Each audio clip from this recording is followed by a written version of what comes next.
Hello प्यारे बच्चों, कैसे हैं आप। मैं डॉक्टर सुशील आपका फिजिक्स में हेल्प चैनल में तहे दिल से स्वागत करता हूं। आजकल हम कर रहे हैं क्लास 11th की केमिस्ट्री को, जिसके अंदर कर रहे हैं हम चैप्टर नंबर 2 जो कि है परमाणु की संरचना। और पिछली क्लास में हमने बोहर के मॉडल को डिटेल में पढ़ा था और साथ ही हमने ये देखा था कि बोहर के मॉडल में कुछ कमियां भी थी। और वह कमियां क्या थी? वह कमियां थी कि एक तो वह क्या करता था कि किसी यौगिक का जो संरचना बनती है उसको एक्सप्लेन नहीं कर पाया। सेकंड, हमने वहां देखा था कि जीमन इफेक्ट और स्टार्क इफेक्ट को वह एक्सप्लेन नहीं कर पाया था। जीमन इफेक्ट क्या होता है? यदि बोहर के द्वारा जो हाइड्रोजन के रेखीय स्पेक्ट्रम की जो हमें लाइंस प्राप्त होती हैं, यदि उनको चुंबकीय क्षेत्र में रखा जाए तो उनमें विपाटन की घटना होती है। विपाटन मतलब एक ही लाइन एक से अधिक लाइनों में बंट जाती है। तो इस प्रभाव को हम कहते हैं जीमन इफेक्ट। और दूसरा, यदि इन्हीं लाइंस को, हाइड्रोजन की रेखीय स्पेक्ट्रम को यदि हम वैद्युत क्षेत्र में रखें तो वैद्युत क्षेत्र में रखने पर भी इन रेखाओं में विपाटन की घटना होती है, यानी कि एक रेखा एक से अधिक रेखाओं में विभाजित हो जाती है और इसको हम कहते हैं स्टार्क इफेक्ट। तो ये दोनों घटनाओं का क्या कारण था, इसको बोहर एक्सप्लेन नहीं कर पाए थे। तो इन कारणों से हम कहते हैं बोहर के मॉडल में कुछ कमियां थी। आज हम आगे चल रहे हैं उससे, और आज हम पढ़ेंगे कि परमाणु के क्वांटम यांत्रिकी मॉडल की ओर।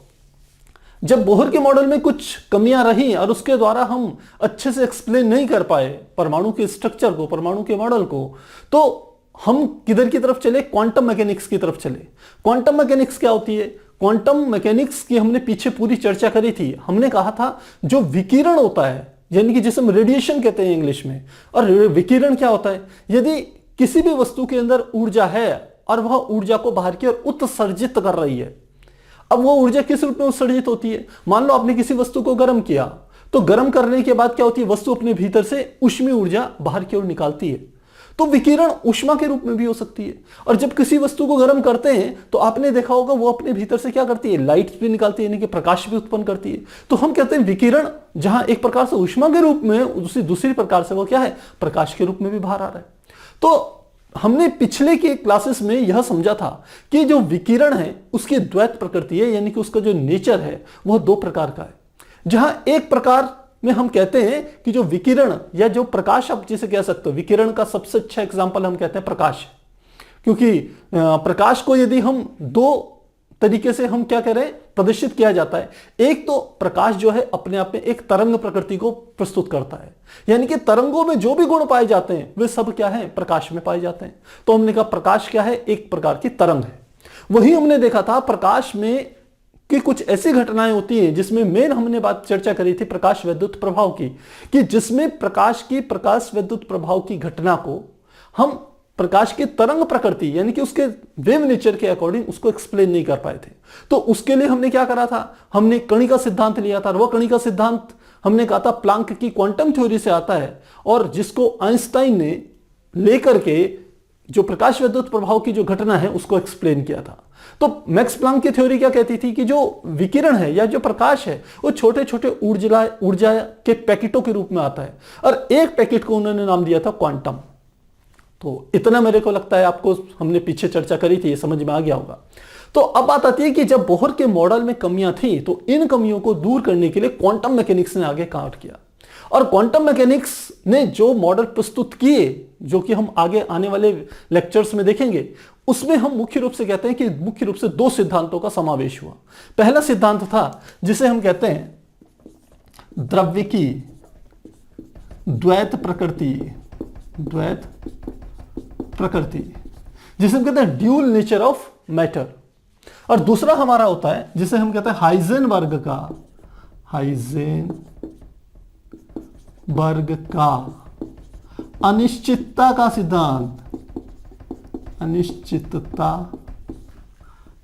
सिद्धांत। इन दोनों सिद्धांतों की सहायता से हम क्या करते हैं? जो हमारा परमाणु का जो मॉडल है उसको क्वांटम आधार पर समझते हैं, क्वांटम आधार पर उसको क्या करते हैं? एक्सप्लेन करते हैं। और हम देखेंगे वो काफी अच्छी तरीके से परमाणु के संरचना को परिभाषित करता है, उसको बताता भी है। लेकिन उसको समझने से पहले हमें ये दोनों के दोनों जो नियम है इनको समझना होगा। तो पहला हम नियम समझते हैं द्रव्य की द्वैत प्रकृति। तो पहला हमारा कौन सा नियम आ रहा है? पहला ये वाला आ रहा है, फर्स्ट, द्रव्य की द्वैत प्रकृति यानी कि ड्यूल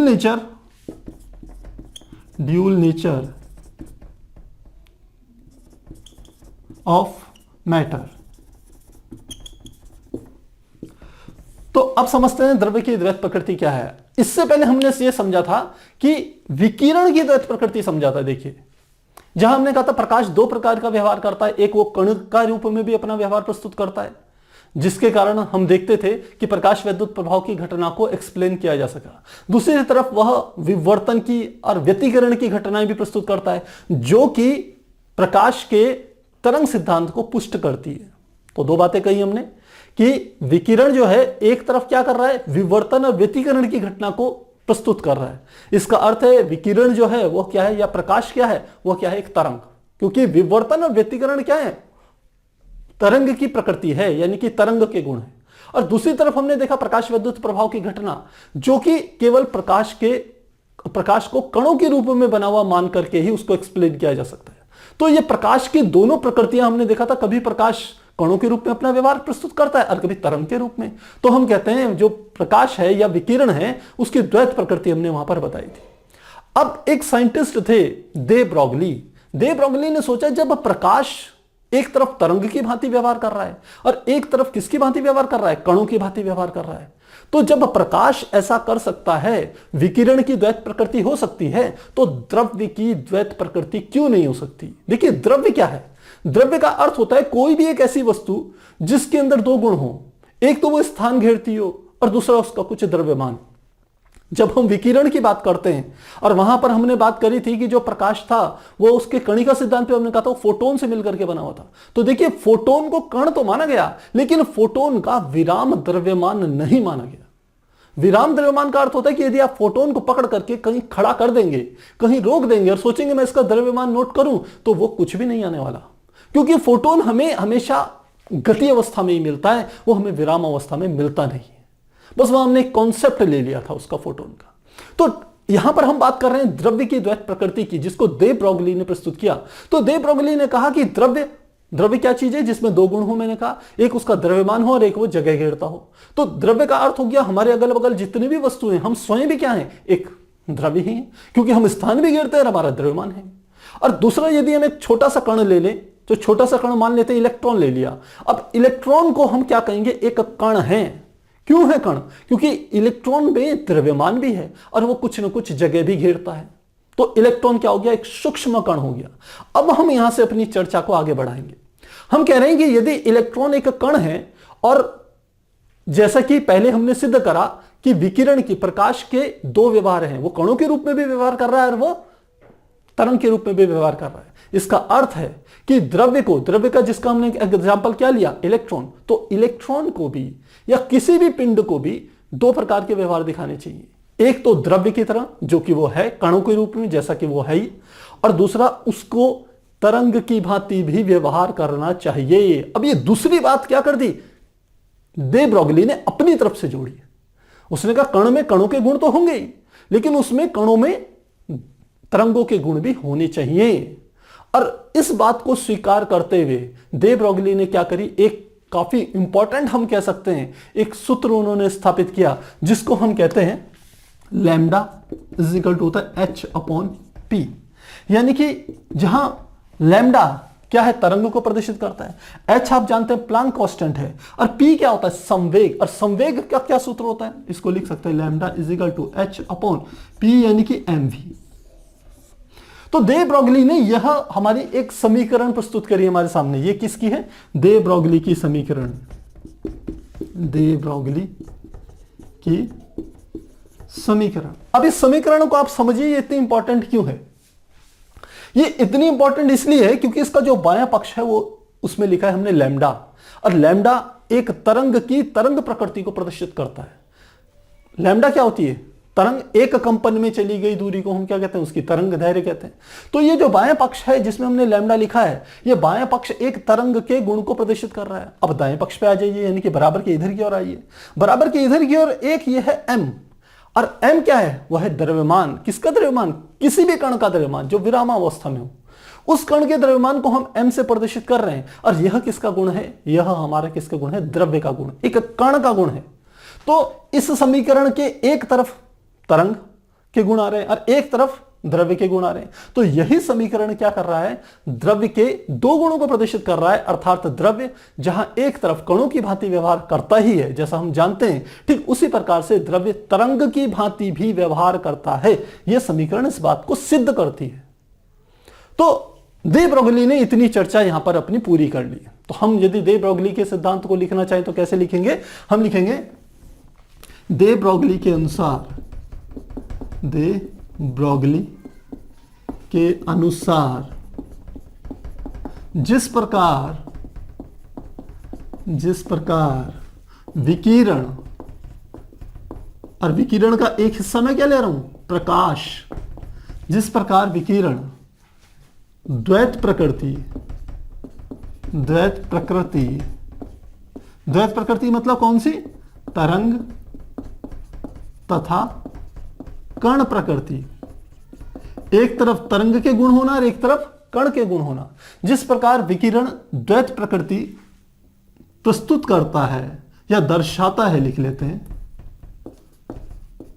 दर्शाता है, उसी प्रकार द्रव्य के भीतर भी, कि द्रव्य को भी द्वैत प्रकृति दर्शानी चाहिए। द्वैत प्रकृति मतलब द्रव्य मतलब कण, द्रव्य का अर्थ क्या हो गया, हम एक कण ले सकते हैं, कण को भी दो प्रकृति दिखानी चाहिए, जिसमें से एक प्रकृति तरंग है और दूसरी है कण। यदि द्रव्य है तो कण प्रकृति तो उसमें है ही, इसको सिद्ध करने की जरूरत नहीं है, लेकिन उसके अंदर तरंग गुण भी है। अब तरंग गुण का क्या अर्थ हुआ, तरंग गुण का अर्थ यह हुआ कि यदि यह कण चलेगा तो इसके चलने पर इसके अंदर एक संवेग उत्पन्न होगा। संवेग किसका गुण होता है, द्रव्य का गुण होता है, और उसके चलने के साथ उसमें एक तरंग भी उत्पन्न होगी। और जब हम कहते हैं कि कण के चलने से तरंग उत्पन्न होगे, तो इसका अर्थ है, हम कह रहे हैं कि इस कण के अंदर किसके गुण हैं, तरंग के गुण हैं। तो यह बात किसने बताई, हमारे को दे ब्रोगली ने बताई, और उसने अपना यह सिद्धांत भी प्रस्तुत कर दिया। अब साइंटिस्टों ने उनके ऊपर कहा कि अरे भाई, एक बात है, यदि ऐसा है कि किसी कण के साथ एक तरंग भी जुड़ी हुई रहती है, तो आखिर उस तरंग को हम कैसे देख सकते हैं। तो दे ब्रोगली के काफी समय बाद क्या हुआ कि इलेक्ट्रॉन की जब एक पुंज की व्यवहार को अध्ययन किया गया, किसके व्यवहार को, इलेक्ट्रॉन के पुंज के व्यवहार का अध्ययन किया गया, तो देखा इलेक्ट्रॉन का पुंज विवर्तन की घटना प्रस्तुत करता है। क्या खास बात है, हमने कहा इलेक्ट्रॉन का पुंज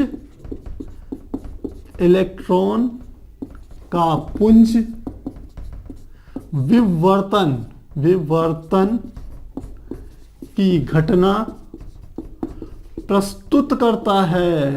प्रस्तुत करता है। और अभी मैंने आपको क्या समझाया था कि प्रकाश के दो गुण, एक व्यतिकरण, एक विवर्तन, ऐसी घटनाएं हैं कि जो प्रकाश में होती है तो हमें पता चलता है प्रकाश की तरंग प्रकृति का। इसका अर्थ है व्यतिकरण और विवर्तन की घटना किसी भी चीज में होगी तो इसका अर्थ है ये उसके तरंग गुण है, यानी कि उसमें एक तरंग जुड़ी हुई है। तो यदि इलेक्ट्रॉन जिसको कि हम कण मान रहे हैं, जो कि द्रव्य है, यदि उससे विवर्तन की घटना घटित होती है, हमारे सामने दिख रही है, इसका अर्थ है इस इलेक्ट्रॉन के चलने से एक तरंग उत्पन्न होती है। क्या कहा मैंने कि यदि इलेक्ट्रॉन के पुंज से विवर्तन की घटना उत्पन्न हो रही है, तो इसका अर्थ है इलेक्ट्रॉन जब चलता है तो उसके अंदर संवेग तो होगा ही, जो कि उसके द्रव्यमान और वेग के गुणनफल के बराबर होगा, लेकिन उसके चलने से उसके साथ एक तरंग भी होगी, एक तरंग जुड़ जाएगी। जैसे जैसे वो आगे बढ़ेगा उसके पीछे एक तरंग उत्पन्न होगी, और उसी तरंग के कारण यह विवर्तन की घटना प्रस्तुत हो रही है, सामने आई। तो इसका अर्थ बिल्कुल सही था कि दे ब्रोगली ने जो प्रेडिक्शंस करी थी, जो एक फार्मूला दिया था जिसमें उन्होंने कहा था द्रव्य द्वैत प्रकार की प्रकृति रखता है विकिरण के समान ही, वो बिल्कुल सही थी। अब साइंटिस्टों ने कहा कि ठीक है, इलेक्ट्रॉन पे तो हमने मान ली, तो क्या केवल ये सूक्ष्म कणों पर ही द्रव्य की द्वैत प्रकृति लागू होती है? क्या छोटे छोटे हमारे जो कण होते हैं वही जब चलते हैं तो उन्हीं से केवल तरंग जुड़ती है? तो वैज्ञानिकों ने कहा नहीं, बिल्कुल ऐसा नहीं है। आप किसी भी बड़े ऑब्जेक्ट को ले लीजिए, कितनी भी बड़ी वस्तु को ले लीजिए, चाहे हम स्वयं क्यों ना हो, कोई एक पहाड़ ले लीजिए, कोई बस ले लीजिए, जब कोई भी कण चलता है तो तो उसके साथ भी एक तरंग जुड़ जाती है, लेकिन उस तरंग का जो हम कह सकते हैं तरंग दैर्घ्य इतनी सूक्ष्म होती है कि वह हमारे कह सकते हैं हमारे मतलब स्टडी में नहीं आ पाती, वो हमारे ध्यान में नहीं आ पाती, उसका मान बहुत सूक्ष्म होता है। लेकिन ऐसा नहीं है कि कोई भी बड़ा ऑब्जेक्ट चलेगा, कोई बड़ा द्रव्य चलेगा, कोई बड़ी वस्तु चलेगी तो उसके साथ तरंग उत्पन्न नहीं होगी। तरंग उत्पन्न होगी, लेकिन जैसे जैसे वस्तु के आकार बढ़ते चले जाएंगे वैसे उससे उत्पन्न होने वाली तरंग का मान छोटे से छोटा होता चले जाएगा, जिसके कारण वो हमारी नोटिस में नहीं आती है। तो मुझे लगता है इतनी बात आपको समझ में आ गई होगी। तो एक तो हमने आपको यह बात बता दी, दूसरी हम चर्चा कर रहे हैं जिसको हम कहते हैं हाइजेनबर्ग का अनिश्चितता का सिद्धांत। हाइजेनबर्ग के अनिश्चितता का सिद्धांत क्या कहता है इससे भी समझ लीजिए। सेकंड है हाइजेनबर्ग के अनिश्चितता का सिद्धांत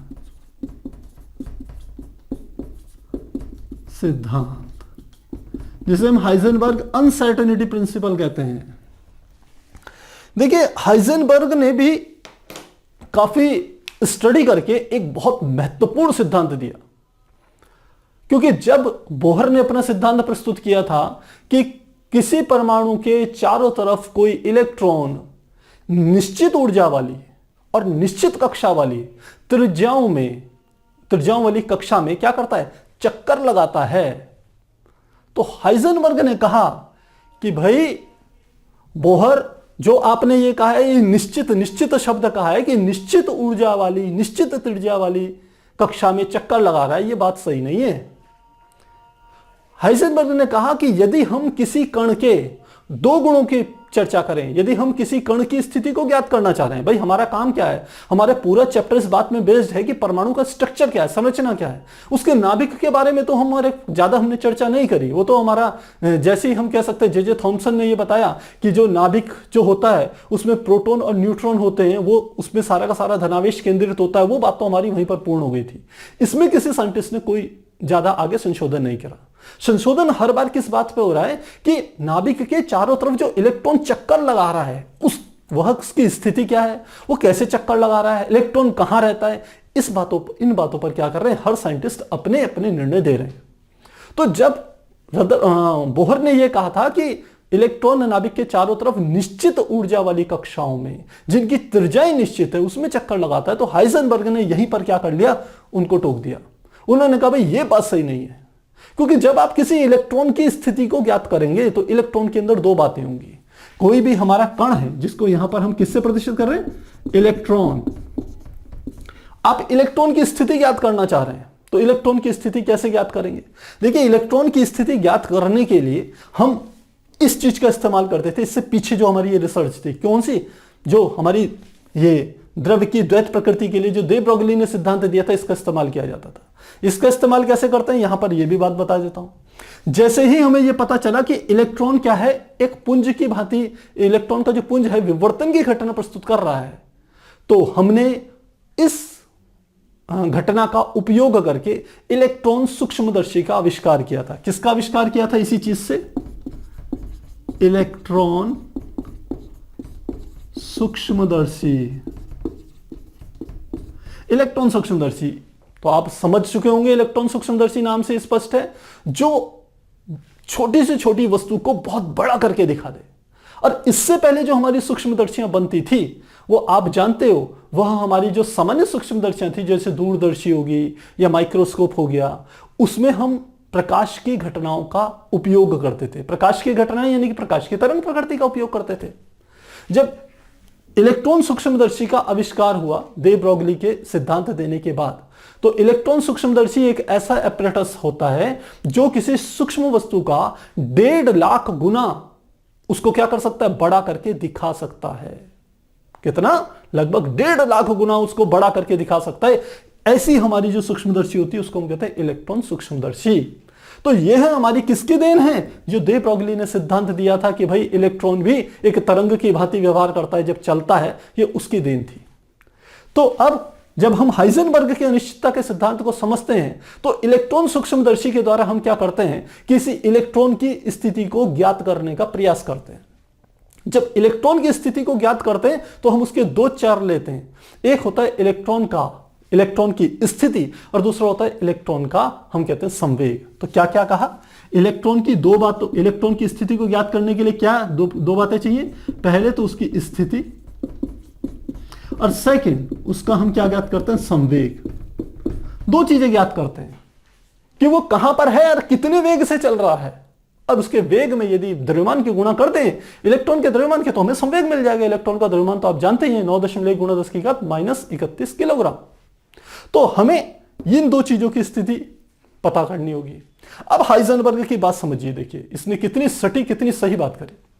इसने कहा ठीक है, बोहर ने जो कहा कि वो नाभिक के चारों तरफ निश्चित कक्षाओं में निश्चित ऊर्जा से गति कर रहा है, पर जब हम किसी इलेक्ट्रॉन को इलेक्ट्रॉन सूक्ष्मदर्शी से देखेंगे तो कैसे देखेंगे, क्योंकि इलेक्ट्रॉन सामान्य अवस्था में तो अपने भीतर से कोई लाइट्स को इमिट तो कर नहीं रहा है।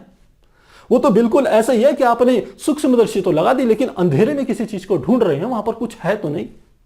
तो आप इलेक्ट्रॉन को देखेंगे कैसे, इलेक्ट्रॉन को देखने के लिए क्या करना पड़ेगा, उसके ऊपर कोई प्रकाश डालना पड़ेगा, और जैसे प्रकाश किसी इलेक्ट्रॉन से टकराएगा वहीं पर इलेक्ट्रॉन क्या हो जाएगा, प्रदीप्त हो जाएगा, दिख जाएगा। लेकिन जैसे ही यह घटना घटित होगी कि आप प्रकाश डाल करके इलेक्ट्रॉन को देखने का प्रयास करेंगे, तो उस क्षण आप इलेक्ट्रॉन की स्थिति को तो जान लेंगे कि यह कहां पर है, ठीक ठीक उसकी स्थिति बता देंगे, लेकिन यहीं पर आप क्या कर दोगे, संवेग को नापने में गलती कर दोगे। अब साइंटिस्टों ने कहा भाई संवेग को नापने में कैसे गलती होगी। उन्होंने कहा, हाइजेनबर्ग ने कहा कि जब आप इलेक्ट्रॉन के ऊपर प्रकाश को भेजोगे तो प्रकाश क्या है, फोटोनों के रूप में आ रहा है, और इलेक्ट्रॉन दिखेगा कब, जब उससे कोई एक फोटोन टकराएगा, और जैसे ही फोटोन टकराएगा तो फोटोन के अंदर क्या है, ऊर्जा, वो अपनी ऊर्जा किसको दे देगा, इलेक्ट्रॉन को। तो इलेक्ट्रॉन की तो ऊर्जा परिवर्तित हो जाएगी ना, तो तुरंत उसका क्या हो जाएगा, वेग परिवर्तित हो जाएगा, और वेग परिवर्तित होगा तो इसका मतलब है उसके संवेग को हम ठीक ठीक नहीं नाप पाएंगे। तो यहां से इसने कहा कि अब यदि आप यह कहते हो कि मैं संवेग को सही सही नापूं, तो आपको स्थिति सही सही पता नहीं चलेगी।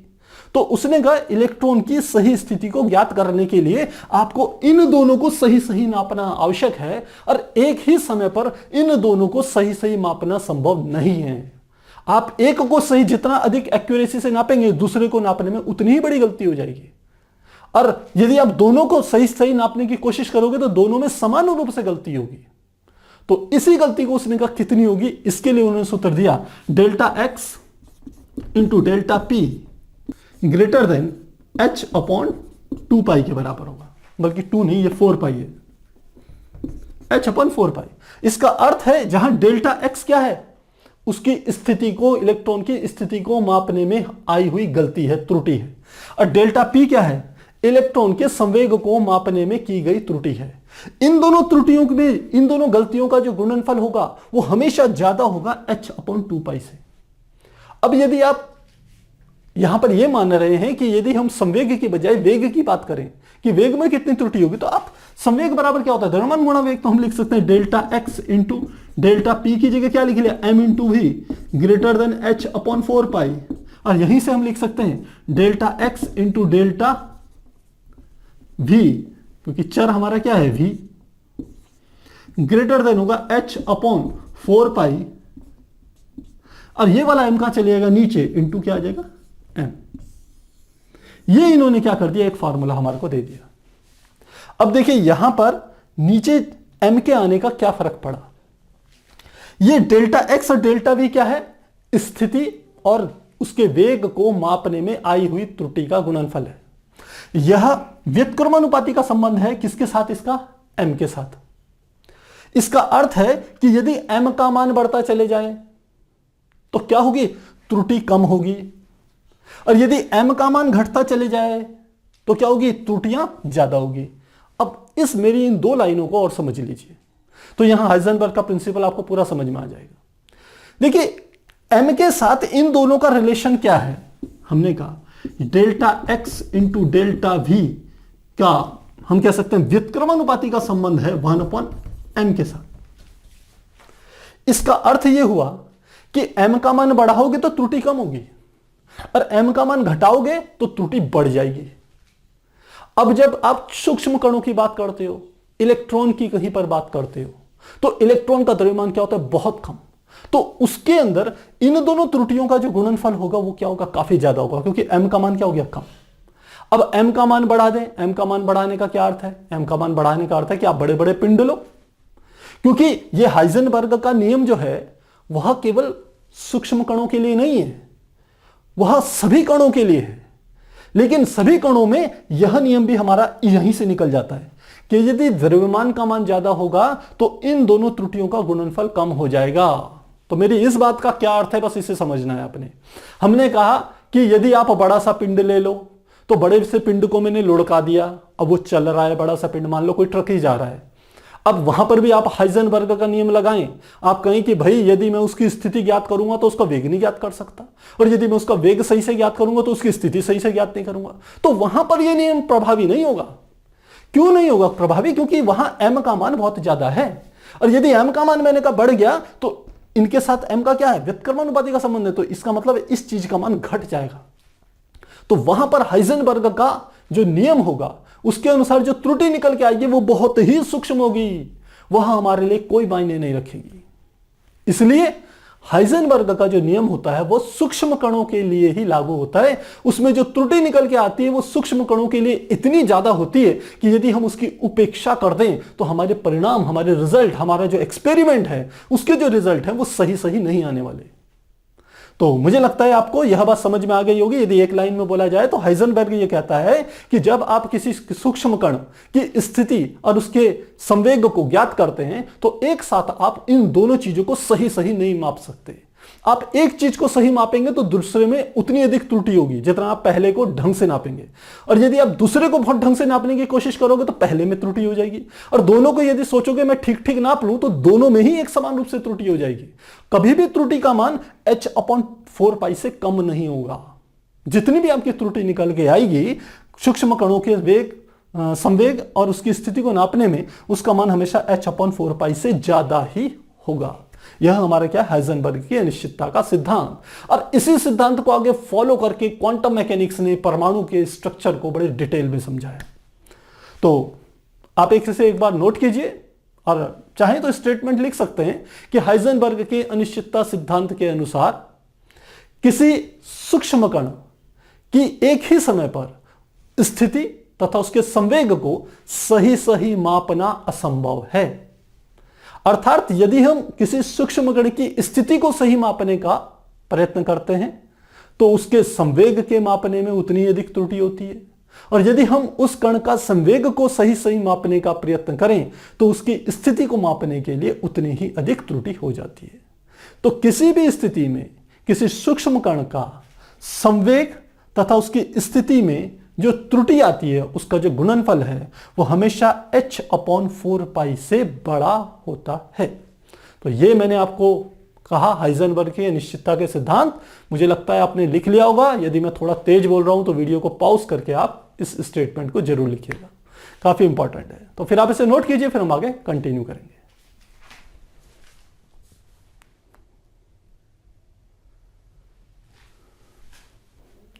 प्यारे बच्चों, अब हम देख रहे हैं कुछ एग्जाम्पल जो इस चैप्टर के बीच में आए हैं, उनको हम कर रहे हैं। एग्जाम्पल लगभग हमने 2.5 तक आपको पहले करवा चुके थे, अब हम 2.6 एग्जाम्पल से यहां पर आपको आगे समझा रहे हैं। एग्जाम्पल सॉल्व करते समय हम जो कैलकुलेशंस होगी आप आसानी से कर सकते हैं, ये कोई बड़ी चीज नहीं है, केवल गुणा करना पड़ता है, थोड़ी सी घातों की मैनिपुलेशन करनी होती है, वो आप आसानी से कर सकते हैं। हमने पिछले वीडियोज में आपको काफी फिजिक्स के वीडियोज में आपको बता रखे। तो शुरू करते हैं। सबसे पहले हमारा आता है उदाहरण 2.6। इसके अनुसार 5 × 10⁻14 हर्ट्ज आवृत्ति वाले विकिरण के 1 मोल फोटोन की ऊर्जा की गणना करनी है। 5 × 10⁻14 हर्ट्ज, तो यानी कि हमें क्या दे दी, ये है हमारा उदाहरण 2.6 ही है, हाँ। तो 5 गुणा, यानी कि हमें आवृत्ति दे दी 5 × 10⁻14 हर्ट्ज, और हमें क्या निकालनी है, 1 मोल जो हमारे ये कण है इनकी आवृत्ति, 1 मोल फोटोन की ऊर्जा ज्ञात करनी है।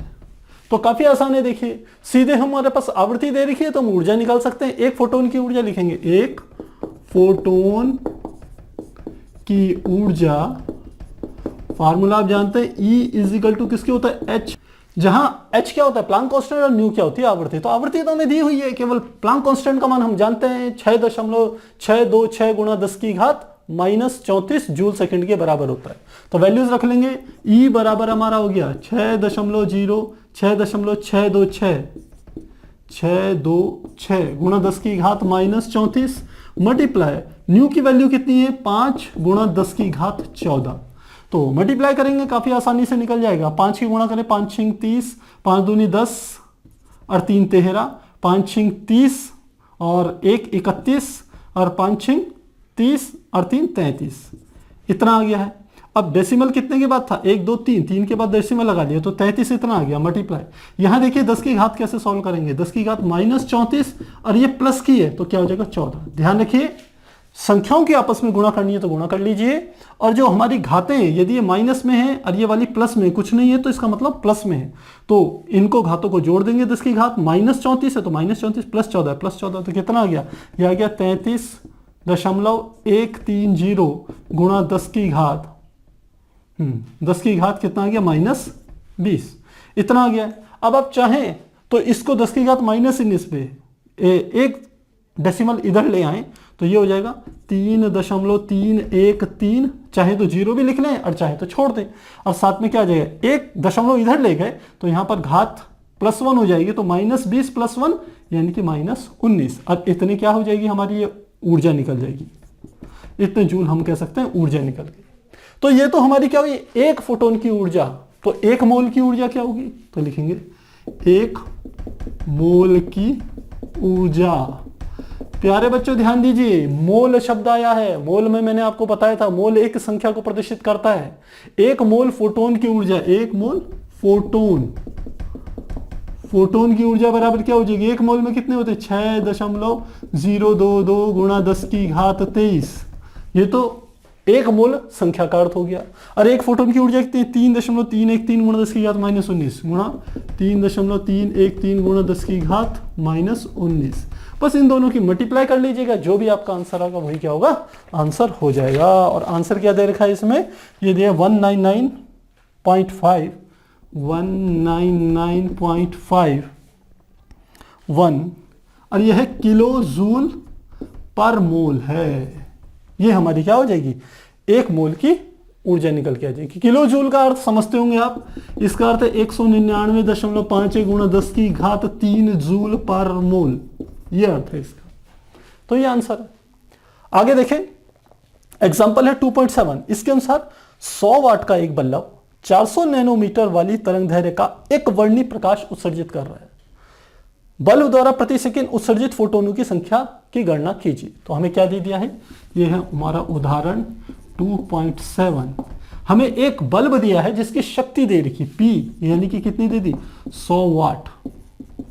100 वाट मतलब 100 जूल पर सेकंड, यानी कि 1 सेकंड में इससे 100 जूल ऊर्जा निकल रही है। और जो प्रकाश निकल रहा है इससे, उसकी तरंगदैर्घ्य जो दे रखी 400 नैनोमीटर। तो हमें लैम्डा की वैल्यू कितनी दे दी 400 नैनोमीटर।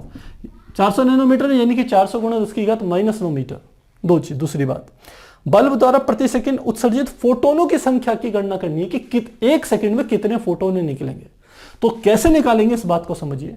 सबसे पहले आप बल्ब क्या कर रहा है, प्रकाश उत्पन्न कर रहा है। प्रकाश उत्पन्न कर रहा है इसका मतलब उससे छोटे छोटे प्रकाश निकल रहा है। तो प्रकाश किससे बना होता है, फोटोनों से बना होता है। आपको 1 फोटोन की ऊर्जा निकालनी पड़ेगी और आपको ऊर्जा देखिए 1 सेकंड में 100 जूल निकल रहा है। 1 फोटोन की ऊर्जा आपको पता चल जाए, 100 जूल में भाग दे दीजिए, 1 सेकंड में निकलने वाले फोटोन की संख्या पता चल जाएगी। तो कैसे निकालेंगे, हम लिखेंगे 1 फोटोन की ऊर्जा। सबसे पहले 1 फोटोन की ऊर्जा निकालेंगे। E = क्या होता है h न्यू, यानी कि h × c/λ, क्योंकि c बराबर न्यू इंटू लैम्डा होता है ना, बेसिक फार्मूला हमारा। तो न्यू बराबर क्या हो जाएगा c/λ, ये रख दिया।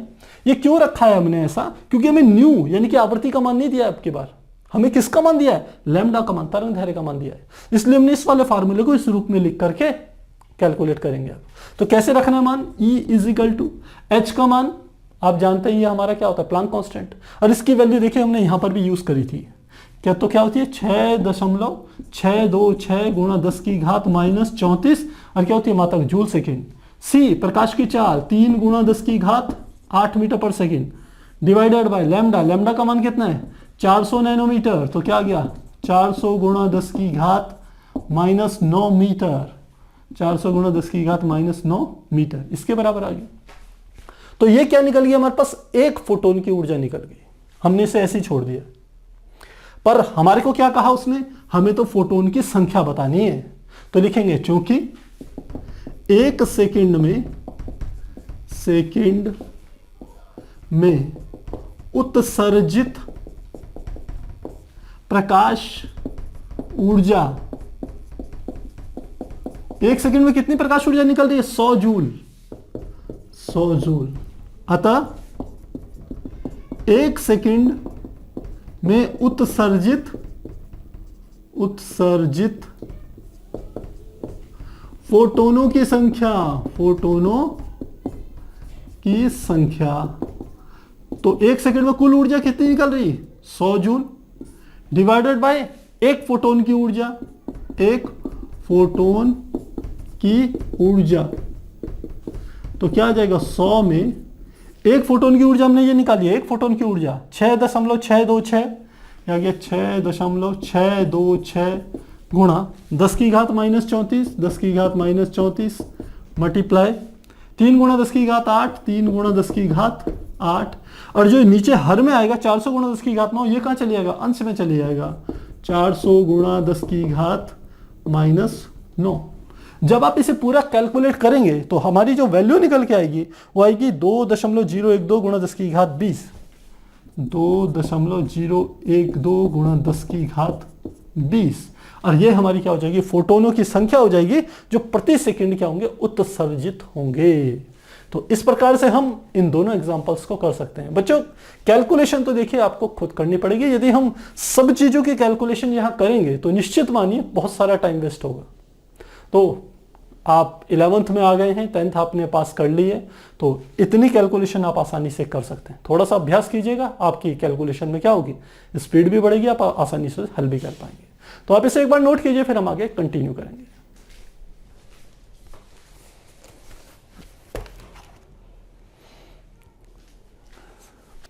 अब हम नेक्स्ट एग्जांपल देखते हैं जो कि है 2.8, जो कि इस प्रकार से है। इसके अनुसार जब 300 नैनोमीटर तरंगदैर्घ्य का विकिरण सोडियम धातु की सतह पर टकराता है तो 1.68 गुणा 10 की घात 5 जूल प्रति मोल गतिज ऊर्जा वाले इलेक्ट्रॉन उत्सर्जित होते हैं। सोडियम के इलेक्ट्रॉन के निष्कासन के लिए कम से कम कितनी ऊर्जा की आवश्यकता होगी? किसी प्रकाशिक इलेक्ट्रॉन के उत्सर्जन के लिए अधिकतम तरंगदैर्घ्य क्या है? तो हमें क्या है, पहले तो दिया हुआ क्या है 300 नैनोमीटर तरंगदैर्घ्य का कोई विकिरण सोडियम धातु की सतह पर टकराता है, तो लैम्डा का मान दे दिया, हमें दे दिया lambda is equal to 300 nanometre तरंगदैर्घ्य का प्रकाश है, और जिससे कितनी गति ऊर्जा वाले इलेक्ट्रॉन निकल रहे हैं 1.68, यानी कि काइनेटिक एनर्जी जो है वो है 1.68 गुणा 10 की घात 5 जूल पर मोल। देखिए पर मोल दे दिया, यानी कि 1 मोल की ऊर्जा दे दी उन्होंने कि इतनी ऊर्जा वाले इलेक्ट्रॉन उत्सर्जित हो रहे हैं। सोडियम के निष्कासन के लिए कम से कम कितनी ऊर्जा की आवश्यकता होगी सोडियम के इलेक्ट्रॉन, यानी कि एक इलेक्ट्रॉन की, हम कह सकते हैं एक इलेक्ट्रॉन की ऊर्जा हमें क्या करनी है, ज्ञात करनी है, पहली बात। सेकंड क्या कहता है, किसी प्रकाशिक इलेक्ट्रॉन के उत्सर्जन के लिए अधिकतम तरंगदैर्घ्य क्या होगी? किसी प्रकाशिक इलेक्ट्रॉन के उत्सर्जन के लिए अधिकतम तरंगदैर्घ्य, साथ ही लैम्डा की वैल्यू भी हमें क्या करनी है, कैलकुलेट करनी है, लेकिन यह लैम्डा अलग है, यानी कि उत्सर्जन के लिए, उत्सर्जन ये एक प्रकार से देहली तरंगदैर्घ्य है, देहली तरंगदैर्घ्य कि लगभग कितने तरंगदैर्घ्य वाला ऊर्जा पड़े तो वो इलेक्ट्रॉन निकल जाए, भले उसकी गतिज ऊर्जा शून्य हो जाए। प्यारे बच्चे प्रश्न को समझिए, यदि आपने थ्योरी अच्छे से समझी हुई है तो आपको इस प्रश्न को करने में कोई परेशानी नहीं होगी। यह प्रकाश विद्युत प्रभाव से संबंधित है, जिसके अनुसार यह हमारा एक धातु का पृष्ठ है, यह कौन सा है, सोडियम धातु का पृष्ठ है, इसमें कोई प्रकाश आ रहा है तो यह प्रकाश फोटोन्स के रूप में आएगा। इन फोटोनों की तरंगदैर्घ्य हमें लैम्डा का मान दे दिया, तो ये हमारे पास इन फोटोनों की तरंगदैर्घ्य है। तो ये जब छोटे छोटे यहां इलेक्ट्रॉन से टकराएंगे ये फोटोन, तो ये इलेक्ट्रॉन बाहर निकलेंगे, तो ये जो इलेक्ट्रॉन जब भाग करके गए तो इनकी गतिज ऊर्जा हमारे को मोल की दे दी, जिसका कि मान ये दे रखा है। तो अब क्या कह रहे हैं कि एक इलेक्ट्रॉन की ऊर्जा बताइए कि ये जो हमारा आया उसमें से जो इलेक्ट्रॉन यहां से उत्सर्जित हुआ उसमें से एक इलेक्ट्रॉन की ऊर्जा कितनी होगी, मतलब जो धातु की पृष्ठ से इस इलेक्ट्रॉन को बाहर निकलने के लिए कितनी ऊर्जा की आवश्यकता होगी, जिसे हम धातु का कार्यफलन कहते हैं। तो एक प्रकार से हमें क्या निकालना है, यहां पर आप ये ऊर्जा जो है ये एक प्रकार से है कार्यफलन ज्ञात करना है कि एक इलेक्ट्रॉन को निकलने के लिए, धातु के केवल पृष्ठ से बाहर निकलने के लिए कितनी ऊर्जा चाहिए, कार्यफलन ज्ञात करना है। और साथ ही बाद में हमें यह निकालना है कि उसी कार्यफलन की हमारे को देहली तरंग दैर्घ्य निकालनी है कि न्यूनतम कितना प्रकाश की तरंग दैर्घ्य हो, अधिकतम कितनी तरंग दैर्घ्य हो कि धातु के पृष्ठ से इलेक्ट्रॉन निकल जाए। क्योंकि देहली आवृत्ति की परिभाषा होती है कि किसी धातु के पृष्ठ से इलेक्ट्रॉन को उत्सर्जित होने के लिए जो न्यूनतम आवृत्ति के प्रकाश की आवश्यकता होती है उसे उसकी देहली आवृत्ति कहते हैं। तरंग दैर्घ्य में बिल्कुल उल्टा हो जाता है, क्योंकि आवृत्ति और तरंग दैर्घ्य एक दूसरे के अपोजिट हैं। तो किसी धातु के पृष्ठ से किसी इलेक्ट्रॉन को निकालने के लिए जो अधिकतम तरंग दैर्घ्य का जो मान होता है वही उसका देहली तरंग दैर्घ्य कहलाती है। तो यहां पर हम अधिकतम तरंग दैर्घ्य ज्ञात करेंगे, वही देहली तरंग दैर्घ्य होगी। तो किस प्रकार से प्रश्न को करेंगे, हमें लैम्डा की वैल्यू दे दी है, तो हम क्या कर सकते हैं, आपतित फोटोन की ऊर्जा ज्ञात कर सकते हैं। तो लिखते हैं आपतित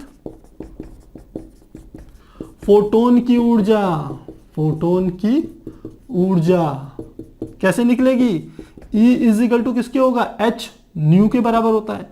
न्यू बराबर क्या होता है, H C अपॉन लैम्डा के बराबर होता है। तो हम क्या कर लेंगे, यहां पर से वैल्यू निकाल लेंगे। H की वैल्यू कितनी होती है, आप जानते हैं 6 पॉइंट, जिसको हमने इससे पहले भी 2 बार यूज कर चुके हैं, 6.626 multiply 10 to the power -34 joule multiply प्रकाश की चाल 3 गुणा 10 की घात 8 डिवाइडेड बाय, देखिए कितना, लैम्डा की वैल्यू कितनी है 300 नैनोमीटर। इसका मतलब है 300 गुणा 10 की घात -9, 10 की घात -9 मीटर। तो ये क्या आ गया, 300 गुणा 10 की घात -9। अब इसे सॉल्व करना है, देखिए कैसे करेंगे, इसमें मैं आपको बता रहा हूं, फिर आगे आप खुद ही करेंगे। देखिए इसमें क्या करना है, आप यहां पर यदि ध्यान दीजिए तो यहां पर हमारा पास 3 और ये कितना है 100, तो इसको काट देंगे, 3 एकम 3, यहां से काट दिया तो कितनी बार आ गया, 100 बार। अब 100 का अर्थ कितना होता है, 10 की घात 2, तो 10 की घात +2 और 10 की घात -9, तो इसका मतलब क्या हो गया, 10 की घात -9 + 2 यानी कि 10 की घात -7। तो नीचे वाले को हल करके कितना आया, 10 की घात -7। ध्यान रखिएगा इस बात को। तो हम क्या लिख रहे हैं, ई की वैल्यू निकाल रहे हैं। क्या कहा हमने लास्ट में, कितना है, 10 की घात -7। जब नीचे से ऊपर की ओर जाएगा तो वो किसका हो जाएगा, +7 हो जाएगा। पहली बात तो ये समझ में आ गई। अब यहां पर देखिए कितना था, 10 की घात 8 पहले से था, तो 10 की घात 8 हमारा प्लस पहले से है, मल्टीप्लाई, अब यह है 6.626 गुणा 10 की घात -34, तो 10 की घात 34 भी मैं लिख लेता हूं, 10 की घात -34 मल्टीप्लाई। अब ये हमारा जो एक था, एक की इसमें गुणा करेंगे तो 6.626 ऐसे का ऐसे आ जाएगा। तो क्या आ जाएगा, 6.626 ऐसे का ऐसे आ गया। बस इसी को सॉल्व करना है। तो ये 6.626 गुणा 8 7 कितना हो गया, 15। तो 34 में से 15 घटाएंगे तो कितना आ जाएगा, 19 आ जाएगा। तो ये हमारा आ जाएगा 10 की घात -19। तो एनर्जी की वैल्यू क्या आ गई, इतने जूल। और ये हमारे पास किसकी आई, केवल एक फोटोन की ऊर्जा आई। हमें यहां पर बात जो ये कर रहा था, जो इलेक्ट्रॉन निकल रहे हैं उनकी गतिज ऊर्जा उसने प्रति मोल दे रखी है, यानी कि 1 मोल की। तो एक फोटोन की ऊर्जा इतनी है, तो लिखेंगे 1 मोल फोटोन की ऊर्जा। 1 मोल फोटोन की ऊर्जा क्या हो जाएगी, सीधे हो जाएगी E 1 मोल फोटोन की ऊर्जा। इसमें 6.626 गुणा 10 की घात -19 में 1 मोल की गुणा कर देंगे। 1 मोल की संख्या किसके बराबर होती है, वो होती है हमारी 6.022 गुणा 10 की घात 23, इसके बराबर होती है। और जब आप इसे कैलकुलेट करेंगे, आप कैलकुलेशन तो आप कर ही सकते हैं, घातों को सीधे, ये 19 है और ये 23 है, तो 23 में से 19 चले जाएगा, 4 बच जाएगी। बाकी इन दोनों की गुणा करेंगे तो 6 लगभग 36 आएगी। और 36 को हम 36 ना लिखे 3 दशमलव कुछ लिखेंगे तो 1 घात यहां पर क्या हो जाएगी, और बढ़ जाएगी। तो 10 की घात क्या हो जाएगी, यहां पर 4 है तो 5 हो जाएगी। तो आंसर देखिए लगभग कितना आएगा, यह आ जाएगा 3.99 गुणा 10 की घात 5, क्या आ गया 3.99 गुणा 10⁵5 और क्या आ जाएगा जूल पर मोल। तो ये हमारी क्या हो गई ऊर्जा निकल गई। अब समझ लीजिए कौन सी ऊर्जा है। ये जो फोटोन ऊपर से आ रहे थे उसमें से 1 मोल फोटोनों की जो कुल ऊर्जा है वो इतने के बराबर है। अब इस ऊर्जा का ये जो आ रहा था ये हमारे पास क्या निकल गई ई मोल। इसमें से कुछ ऊर्जा किसके रूप में निकल गई गतिज ऊर्जा के रूप में निकल गई। तो शेष ऊर्जा कहां यूज होगी धातु को इलेक्ट्रॉनों को धातु के पृष्ठ से बाहर निकालने के लिए। देखिए ये बातें आपको तभी समझ में आएगी यदि आपने थ्योरी अच्छे से पढ़ी हुई होगी। तो यहां क्योंकि प्रकाश विद्युत प्रभाव की बात हो रही है इसलिए बता रहे हैं।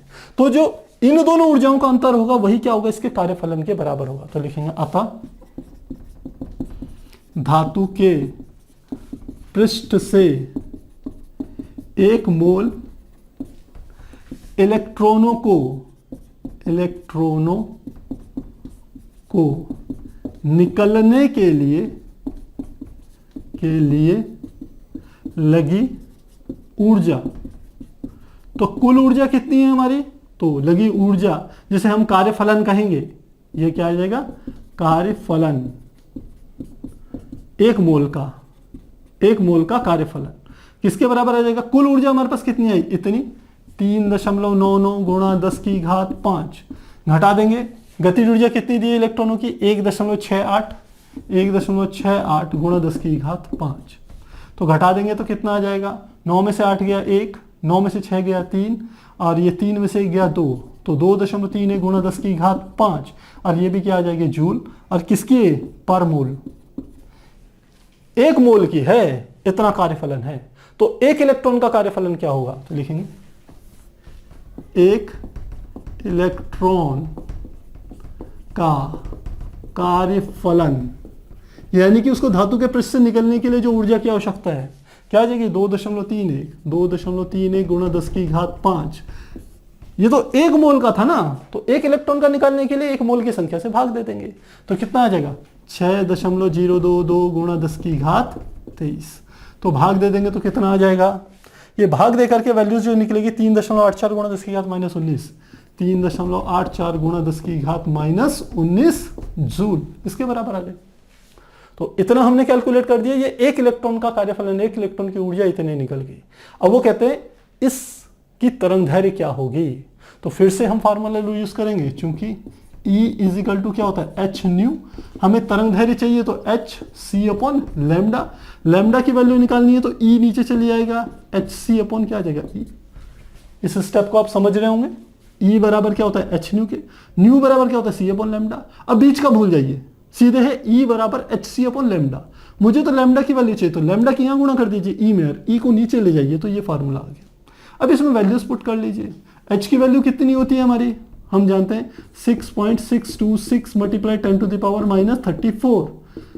C 3 गुणा 10⁸8 बटे E की वैल्यू कितनी है जो हमने कैलकुलेट करी है 3.84 गुणा 10⁻⁻19। तो लैम्डा की जो वैल्यू हमारी निकल के आएगी वो निकल के आ जाएगी 517 नैनोमीटर 517 नैनोमीटर। और ये हमारा क्या होता है हरे रंग के प्रकाश की तरंगदैर्घ्य होती है। तो इस प्रकार से इसे हल करेंगे। प्रकाश विद्युत प्रभाव का यदि आपको थ्योरी पता है तो प्रश्न आसान है और नहीं पता तो फिर ये आपको ऐसे ही समझ में आएगा बेटा।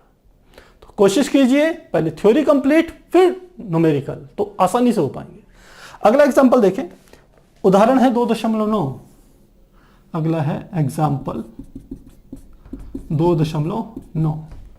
क्या कहते हैं ये किसी धातु की देहली आवृत्ति। देहली आवृत्ति मतलब किसी धातु के पृष्ठ से इलेक्ट्रॉन को उत्सर्जित करने के लिए जो न्यूनतम आवृत्ति का प्रकाश चाहिए उसे हम देहली आवृत्ति कहते हैं आपतित प्रकाश की। तो किसी धातु की देहली आवृत्ति न्यू जीरो की वैल्यू 7.0 गुणा 10⁻14 पर सेकंड है। यदि न्यू की वैल्यू 1.0 गुणा 10⁻15 प्रति सेकंड आवृत्ति वाला विकिरण धातु की सतह से टकराता है तो उत्सर्जित इलेक्ट्रॉन की गतिज ऊर्जा की गणना कीजिए। तो गतिज ऊर्जा की गणना करनी है तो कैसे करेंगे। इसमें हमारे को दे रखा न्यू जीरो की वैल्यू हमारे को दे दी।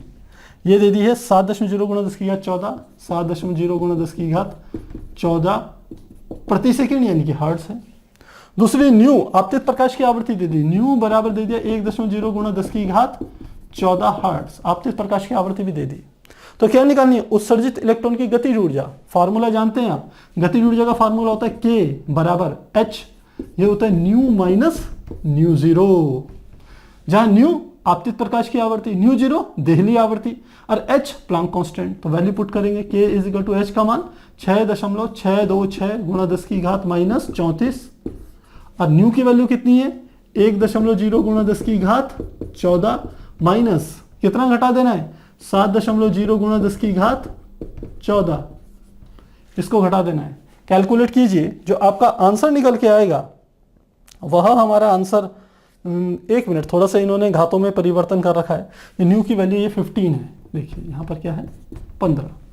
तो इसमें हो सकता है आपको दिक्कत हो कि ये 15 है और ये 14 है, कैसे सॉल्व करेंगे। तो इसको करने का तरीका है 6.626 गुणा 10 की घात माइनस 34। ये 15 को मैं लिख सकता हूँ 10 गुणा 10 की घात 14 और 10 की 1 में गुणा करेंगे तो ये आ जाएगा 10 गुणा 10 की घात 14 माइनस 7 गुणा 10 की घात 14। तो 10 में से 7 गया, 3 गुणा 10 की घात 14, तो इसको सॉल्व करके आ जाएगा और उसकी यहां पर गुणा कर लीजिएगा।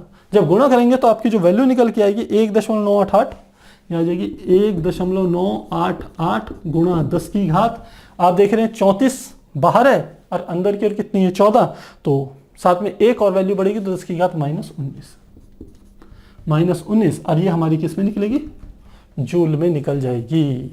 तो मुझे लगता है इतनी बात अब आपको समझ में आ गई होगी। ये भी प्रकाश विद्युत प्रभाव से संबंधित है सीधे, कि आपतित प्रकाश की आवृत्ति ज्यादा है, देहली आवृत्ति हमें दे रखी है, तो गतिज ऊर्जा क्या होता है, इन दोनों ऊर्जाओं का अंतर होता है। तो ये ऐसे निकाल सकते हैं। तो आप इसे नोट कीजिए, फिर हम आगे कंटिन्यू करेंगे।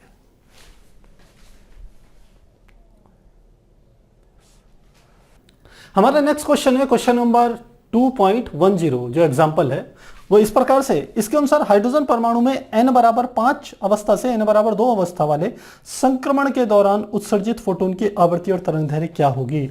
तो हाइड्रोजन परमाणु में n बराबर 5 अवस्था से n बराबर 2 पे संक्रमण हो रहा है, यानी कि इसने कहा n बराबर 5 से n बराबर 2 में संक्रमण। संक्रमण का अर्थ है इलेक्ट्रॉन n बराबर 5 पांचवी कक्षा से कूद लगा रहा है, n बराबर 2 यानी कि दूसरी कक्षा में। तो इसके संक्रमण को ज्ञात करना है, साथ ही में क्या ज्ञात करनी है, आवृत्ति का मान ज्ञात करना है और एक तरंगदैर्घ्य का मान ज्ञात करना है। यही दो चीजें इन्होंने कही है कि फोटोन की आवृत्ति और तरंगदैर्घ्य क्या होगी। तो देखिए, इसके लिए सबसे पहले संक्रमण की आपको यदि जो उत्सर्जित इलेक्ट्रॉन होंगे इनकी यदि आपको आवृत्ति और तरंगदैर्घ्य ज्ञात करनी है, क्योंकि ये प्रश्न इस प्रकार से है, ये हमारा न्यूक्लियस हो गया, इसके बाद ये पहली कक्षा है, ये हमारी कौन सी होगी, दूसरी कक्षा होगी, ये पहली है, ये दूसरी है, ऐसी और होंगी। और ये यहाँ पर हमने कौन सी कक्षा बना दी, ये वाली मान लेते पांचवी है, बीच में कुछ ये पहली दूसरी तीसरी चौथी और ये पांचवी। तो यहां से कूद लगा रहा है, कहां पर, यहां पर। तो ये क्या करेगा, जब कूद लगाएगा तो पांचवी ऊर्जा स्तर पर जो हमारी कक्षा होगी उसमें इलेक्ट्रॉन की ऊर्जा होगी ज्यादा, और दूसरे पे पहुंचने के लिए उसको कम ऊर्जा की आवश्यकता है, तो बची हुई ऊर्जा को बाहर निकाल देगा। जो ऊर्जा बाहर निकलेगी विकिरण के रूप में, उसी की हमें आवृत्ति और तरंगदैर्घ्य को ज्ञात करना है। तो थ्योरी तो हमारी ये कहती है। तो किस प्रकार से ज्ञात करेंगे, हम जानते हैं चूंकि ये हाइड्रोजन परमाणु की बात कर रही है, चूंकि हाइड्रोजन परमाणु के लिए हम सूत्र जानते हैं, क्योंकि हाइड्रोजन परमाणु के लिए Z का मान 1 के बराबर होता है, तो जो ऊर्जा निकलेगी डेल्टा E वह बराबर होती है हमारी RH, और साथ में आ जाएगी 1/ni का स्क्वायर माइनस 1/nf का स्क्वायर। ni nf क्या है, ni मतलब इनिशियल यानी कि शुरुआती, हम कह सकते हैं कक्षा की संख्या, जैसे कि जो कि है यहाँ 5, क्योंकि 5 से कूद लगा रहा है तो ni का मान क्या हो गया 5। nf जिसमें कूद लगा रहा है अंतिम कक्षा फाइनल, वो क्या है 2, तो nf का मान हो गया 2 और ni का मान क्या हो गया 5। अब ये RH ये रिडबर्ग नियतांक होता है, तो रिडबर्ग नियतांक का मान आप जानते ही, डेल्टा E RH की वैल्यू होती है 2.18 गुणा 10 की घात माइनस 18, और साथ में हमारा क्या आ जाएगा, ni का मान कितना हो गया, ni मतलब 5, 1/5 का स्क्वायर माइनस 1/2 का स्क्वायर, क्योंकि nf का मान कितना है 2। सॉल्व करेंगे तो डेल्टा E बराबर 2.18 गुणा 10 की घात माइनस 18, इसको एलसीएम ले लेंगे, 5 पंजे 25 और 2 दूनी 4, ऐसे ले लेंगे, तो यह जाएगा 4 माइनस 25। सॉल्व कर लीजिएगा इसको, और सॉल्व करके हमारा जो मान निकल के आएगा, आप देख रहे हैं माइनस में तो आएगा, क्योंकि 25 ज्यादा है, 4 कम है, तो माइनस में ही आएगा मान।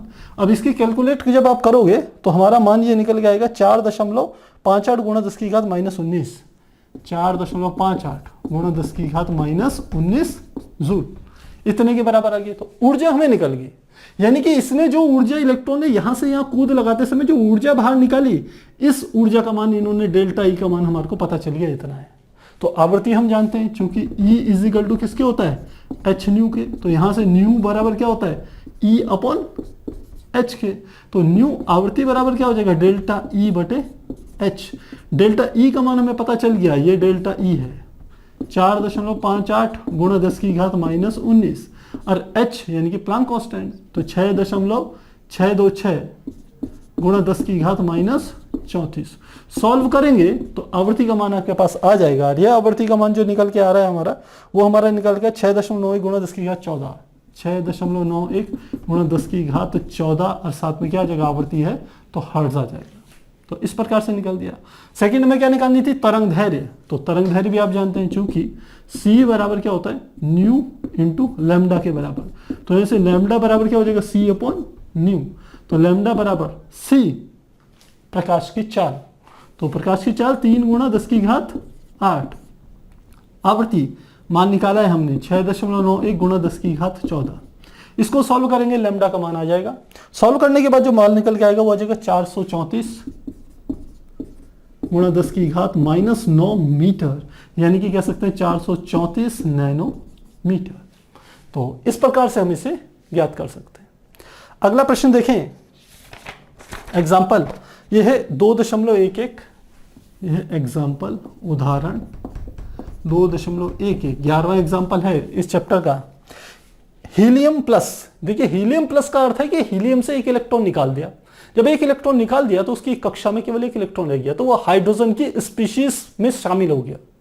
और हाइड्रोजन स्पीशीज क्या होती है मैं आपको बता चुका हूं थ्योरी के दौरान। तो ये प्रथम हीलियम प्लस की यानी कि हीलियम आयन की प्रथम कक्षा से संबंधित ऊर्जा की गणना कीजिए और बताइए इस कक्षा की त्रिज्या क्या होगी। तो हमें क्या करना है, He प्लस की प्रथम कक्षा की ऊर्जा यानी कि E और त्रिज्या यानी कि R। तो हीलियम की पहली कक्षा के लिए E तथा R के मान निकालने हैं। अब आपको पता है हीलियम से एक इलेक्ट्रॉन निकाल दें तो ये मैंने कहा हाइड्रोजन स्पीशीज में शामिल हो जाता है। तो क्या होगा, हम जानते हैं हीलियम के लिए Z की वैल्यू कितनी होती है, 2, परमाणु क्रमांक होता है इसका 2। अब प्रथम कक्षा की बात करें तो इनका मान क्या हो गया, 1। अब हम एनर्जी का फार्मूला जानते हैं कि किसी कक्षा में जो ऊर्जा होती है, क्योंकि बोहर ने क्या कहा था, किसी भी नाभिक के चारों जो कक्षाएं होती है उनकी ऊर्जा और उनकी त्रिज्याएं क्या होती है, कांस्टेंट होती है, नियत होती है। तो ऊर्जा की वैल्यू कितनी होगी, E पहली कक्षा की ऊर्जा, यह बराबर होगी 2.18 गुणा 10 की घात माइनस 18, साथ में आता है Z² बटे N², और ये किस में होती है, माइनस में होती है, ध्यान रखिएगा। वैल्यू रख देंगे तो E बराबर माइनस 2.18 गुणा 10 की घात माइनस 18, Z² का मान, Z का मान 2 है तो Z² का मान क्या हो जाएगा, 4 बटे N। किस कक्षा की, पहली कक्षा की। पहली कक्षा के लिए N बराबर क्या गया, 1 का स्क्वायर 1 कर देंगे तो कितना आ जाएगा, 2 8 8 चौक 32 और 4 एकम 4 5 6 7 और 4 दूनी 8, 8.72 माइनस में आएगा गुणा 10 की घात माइनस 18, और ये क्या हमारी निकल गई, एनर्जी निकल गई जो कि जूल में। पहली बात। सेकंड में क्या निकालनी है, त्रिज्या निकालनी है। चूंकि हम जानते हैं त्रिज्या Rn बराबर होती है A0 N² बटे किसकी होती है, Z के। और A0 की वैल्यू मैंने आपको बताई थी, ये हमारी होती थी 52.9 पिकोमीटर। तो क्या कहा हमने, Rn बराबर कितना हो जाएगा, वैल्यूज यदि रख लें तो 52.9 पिकोमीटर मतलब 10 की घात माइनस 12 मीटर, गुणा n की वैल्यू कितनी है यहाँ 1 और z की वैल्यू कितनी है 2, तो इसको भाग दे दीजिएगा। तो ये हमारा कितना आ जाएगा, 2 से भाग ही दे देते हैं हम इसे, तो ये हमारा आ जाएगा, क्योंकि n² है तो 1 और z की वैल्यू कितनी होगी 2, तो 2 से भाग देंगे तो 2 चौको 8, सॉरी 2 दूनी 52 है, 2 दूनी 4, 2 छिंग 12, 2 चौको 8, 2 पंजे 10 गुणा 10 की घात माइनस 12। यदि इसे मैं नैनोमीटर में निकालना चाहूँ, क्योंकि त्रिज्या हम मैक्सिमम नैनोमीटर में लेते हैं, तो हमें क्या करना पड़ेगा, इसे -9 करने के लिए 3 स्थान दशमलव को इधर खिसकाना पड़ेगा। तो क्या आ जाएगा 0.026 गुणा 0.2645 गुणा 10 की घात -9, यानी कि हम क्या लिख सकते हैं 0.02645 नैनोमीटर, सीधे लिख लेंगे नैनोमीटर। ये हमारी क्या हो जाएगी, त्रिज्या हो जाएगी, पहली कक्षा की त्रिज्या निकल जाएगी। तो 0.02645 इस प्रकार नैनोमीटर हम इससे कैलकुलेट कर सकते हैं।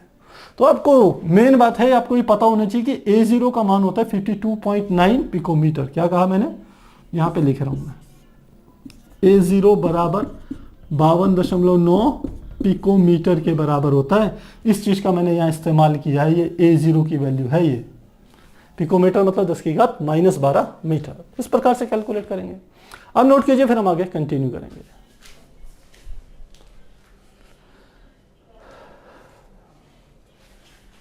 हमारा नेक्स्ट एग्जांपल है एग्जांपल 2.12, यानी कि 12वां एग्जांपल, जो कि इस प्रकार से है 0.1 द्रव्यमान किलोग्राम द्रव्यमान और 10 मीटर प्रति सेकंड के वेग से गति कर रही एक गेंद की तरंग दैर्घ्य क्या होगी। तो सीधे सीधे ये जो दे ब्रोगली की तरंग दैर्घ्य का हमारा सूत्र था उस पर डिपेंडेंट है। तो क्या कह दिया इसने, द्रव्यमान दे दिया, यानी कि m की वैल्यू दे दी 0.1 किलोग्राम द्रव्यमान दे दिया, और सेकंड हमें दे दिया वेग 10 मीटर प्रति सेकंड, यानी कि v की वैल्यू कितनी दे दी 10 मीटर पर सेकंड, ये दे दिया।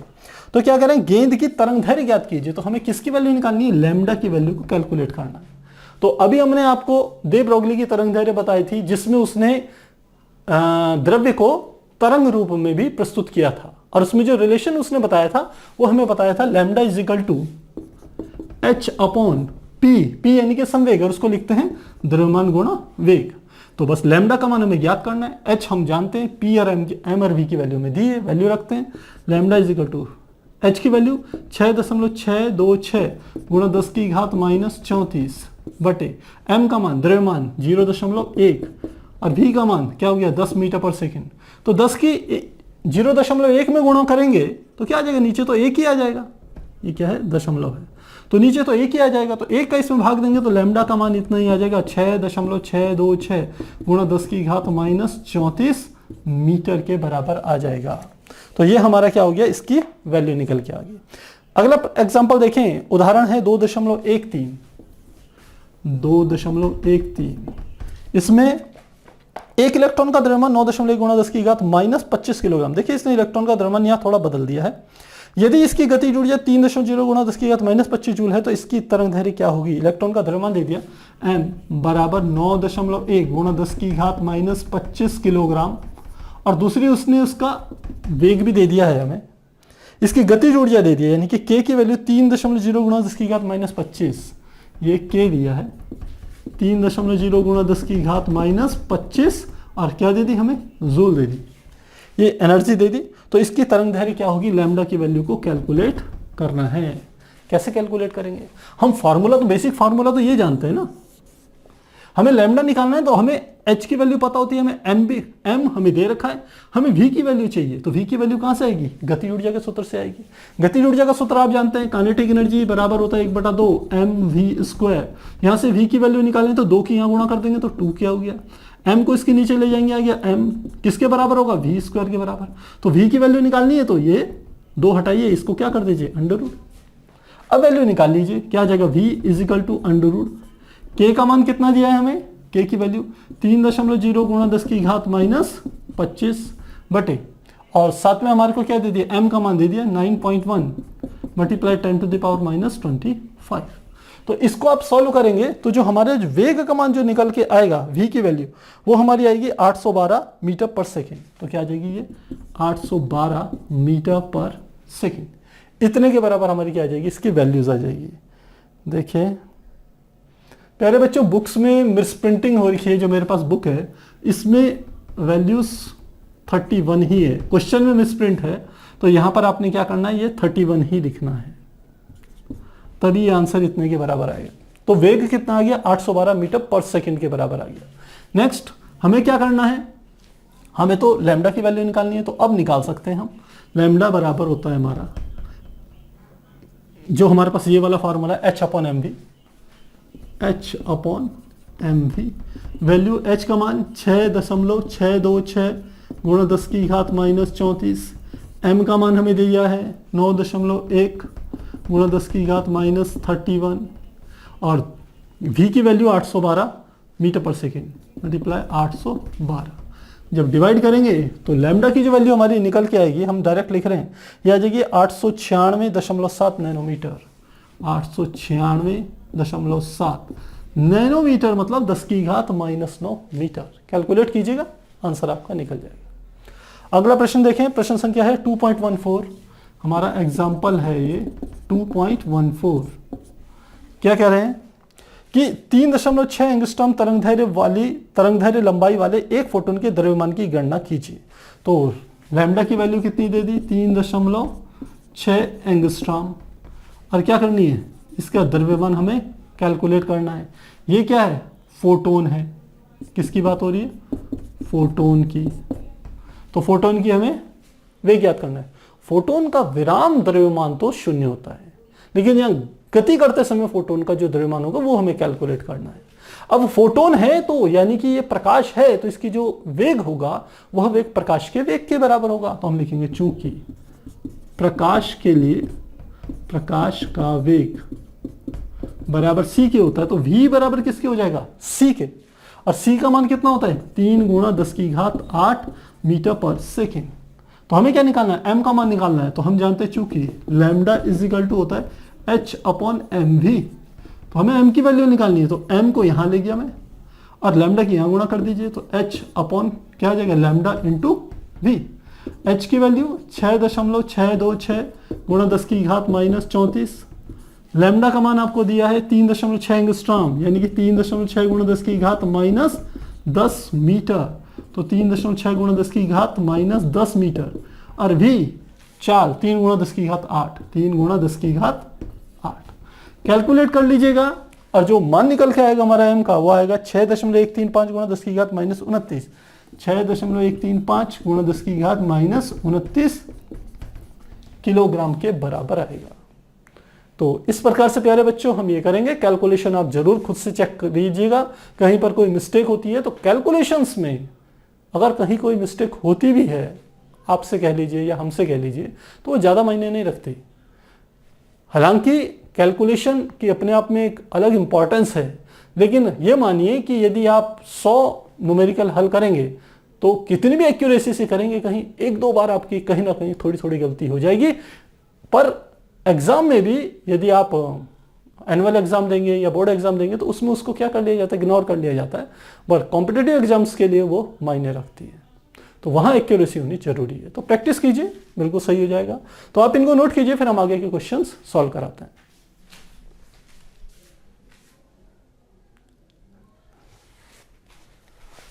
हमारा नेक्स्ट एग्जांपल है एग्जांपल 2.15, जो कि इस प्रकार से है। इसके अनुसार एक सूक्ष्मदर्शी उपयुक्त फोटोनों का उपयोग करके किसी परमाणु में इलेक्ट्रॉन को 0.1 एंगस्ट्रॉम दूरी के अंतर्गत उसकी स्थिति जानने के लिए प्रयुक्त होता है। 0.1 एंगस्ट्रॉम दूरी मापने के अंतर्गत मतलब यह त्रुटि है कि वह क्या ले रहा है, दूरी नापने में इतनी रेंज ले रहा है कि इसके भीतर होगा कहीं इलेक्ट्रॉन। उसके कहने का अर्थ यह है 0.1 एंगस्ट्रॉम के दूरी के भीतर कहीं पर इलेक्ट्रॉन है, उसके कहने का अर्थ है। तो ये एक त्रुटि है। तो क्या करें, इसके वेग मापन में अंतर्निहित अनिश्चितता क्या है। तो यहां पर हाइजेनबर्ग का प्रिंसिपल हमारा काम करेगा कि एक साथ किसी वस्तु के स्थिति और उसके संवेग को ज्ञात नहीं किया जा सकता। तो हमें यहां पर ज्ञात करना है, वेग में अनिश्चितता ज्ञात करनी है। तो हम हाइजेनबर्ग के सूत्र से जानते हैं, चूंकि delta x into delta P बड़ा होता है या बराबर होता है h/4π से। तो ये हमारे को पता है। अब हम यदि इसको वेग में परिवर्तित हमने आपको करके बताया था, डेल्टा x इंटू इसको लिख सकते हैं हम डेल्टा m इंटू वी बराबर होगा h/4π के। तो आप इसमें क्या कर सकते हैं, डेल्टा x इंटू इसके अंदर की ओर करें तो क्या आ जाएगा, ये delta m into delta v, दोनों में त्रुटि बड़ा है बराबर है h/4π से। तो देखिए द्रव्यमान में तो कोई त्रुटि नहीं आती नापने में, द्रव्यमान तो हमें पता होता है। तो इसको हम m इंटू डेल्टा वी ऐसे लिख लेते हैं। m को नीचे ले जा लीजिए, delta x into delta we बड़ा है बराबर है h/4π मल्टीप्लाई m के। बस ये ध्यान रखना है आपने। और हमें किसकी वैल्यू निकालनी है, हमें निकालनी है डेल्टा वी की वैल्यू। तो डेल्टा वी, अब इस निशान को हम बराबर ही लिख लेते हैं सीधे h अपॉन 4 पाई मल्टीप्लाई m मल्टीप्लाई क्या आ जाएगा डेल्टा x। इस वाले फॉर्मूले में आपको वैल्यूज पुट करनी है। तो डेल्टा वी की वैल्यू क्या निकल जाएगी, डेल्टा वी बराबर h की वैल्यू कितनी होती है 6.626 multiply 10 to the power -34 joule second, नीचे 4 पाई का मान 3.14 मल्टीप्लाई m किसकी बात हो रही है, देखिए इलेक्ट्रॉन की बात हो रही है। एक सूक्ष्म से फोटोन को भी इलेक्ट्रॉन को, तो इलेक्ट्रॉन का द्रव्यमान कितना होता है आप जानते हैं, me बराबर होता है, यहीं पे लिख लेते हैं, ये होता है 9.1 गुणा 10 की घात -31 kg, ये होता है। तो लिख लेते हैं 9.1 गुणा 10 की घात -31 किलोग्राम, ये आ गया। तो 4 पाई m हो गया। डेल्टा x का मान हमें उन्होंने दिया है, डेल्टा x बराबर है 0.1 एंगस्ट्रॉम, यानी कि 0.1 गुणा 10 की घात -10 मीटर, ये डेल्टा x की वैल्यू है। तो लग देंगे इसको 0.1 गुणा 10 की घात -10।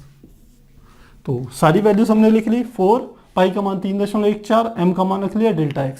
जब इसे आप कैलकुलेट करेंगे तो आपकी जो वैल्यू निकल के आएगी डेल्टा v की, यानी कि वेग में जो उसके मापन में जो त्रुटि है वो 5.79 गुणा 10 की घात 6, 5.79 गुणा 10 की घात 6 मीटर पर सेकंड के बराबर होगी। यानी कि उसके वेग के मापन में इतनी बड़ी त्रुटि आएगी, 10 की घात 6 बहुत बड़ी त्रुटि है।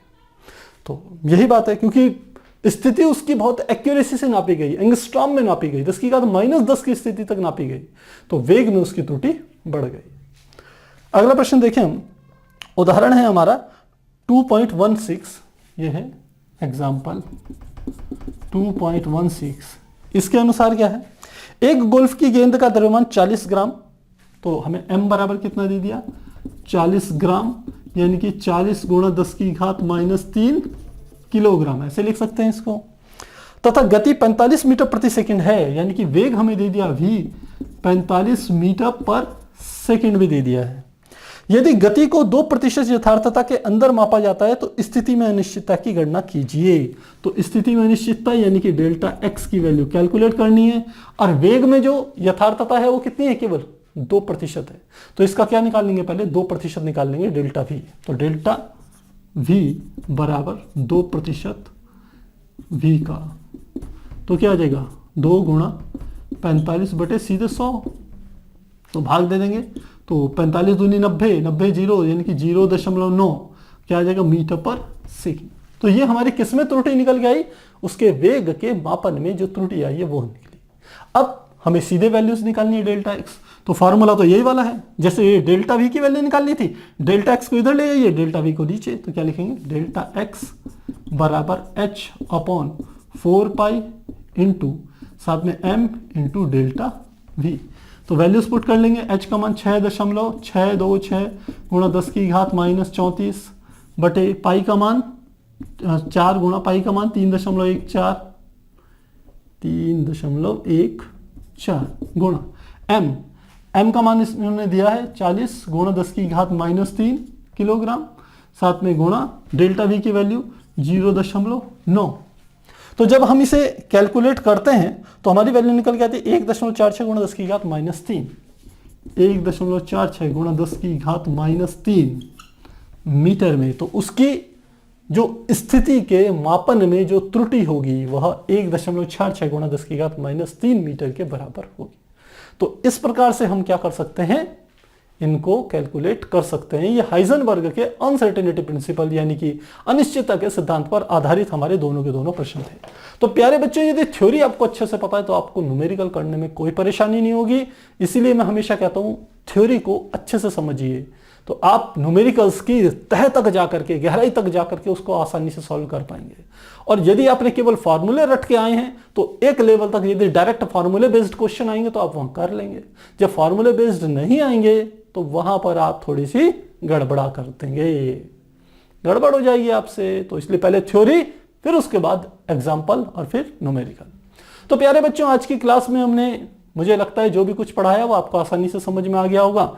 मेनली हमने स्टार्टिंग में द्वैत प्रकृति बताई थी द्रव्य की, जो कि हमारे दे ब्रोगली सिद्धांत पर आधारित थी, और सेकंड हमने हाइजेनबर्ग का प्रिंसिपल बताया। इसके साथ ही पीछे से अभी तक जितने हमारे एग्जाम्पल छूटे हुए थे 2.6 से लेकर के 2.16 तक के हमने सारे एग्जाम्पल करे हैं। मुझे उम्मीद है आपको अच्छे से समझ में आया होगा। कहीं पर कोई डाउट हो कमेंट बॉक्स में जरूर लिखिएगा। और प्यारे बच्चों, यदि सीरीज पसंद आ रही है तो प्लीज इसे लाइक कीजिए, चैनल को सब्सक्राइब कीजिए यदि पहली बार आए हैं। सबसे इंपॉर्टेंट बात बच्चों, शेयर जरूर कीजिए, क्योंकि जब हम देखते हैं कि ज्यादा लोगों तक इसकी अप्रोच होती है तो हमें भी अच्छा लगता है। तो मुझे लगता है आपको आसानी से समझ में आ रहा होगा। तो फिर मिलते हैं अगली क्लास में, तब तक के लिए गुड बाय।